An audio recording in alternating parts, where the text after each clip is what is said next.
zal de tandemaanspanning is de moeilijkste aanspanning op een paard. Het voorpaard helemaal geen steun heeft.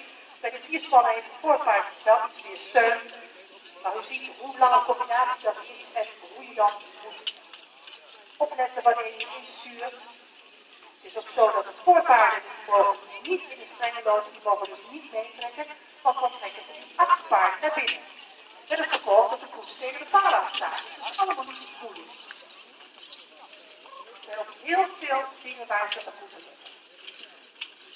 Als je dan een beetje doorgetraind bent, dan weten die achterpaarden dat en die zullen altijd ook een beetje oplopen. Die duiken soms helemaal tussen die voorpaarden.